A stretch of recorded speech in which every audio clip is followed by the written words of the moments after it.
Sa pinakamamahal po naming tagapamahalang pangkalahatan ng Iglesia ni Cristo, kapatid na Eduardo V. Manalo, mula po sa distrito ng Albay,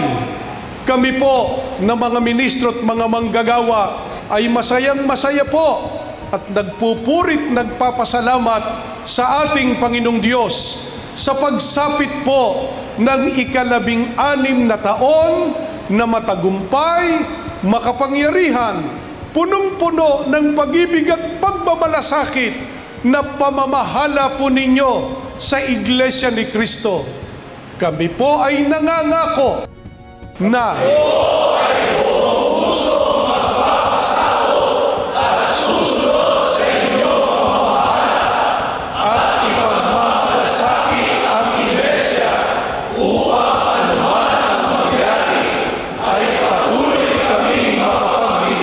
sa Panginoong Diyos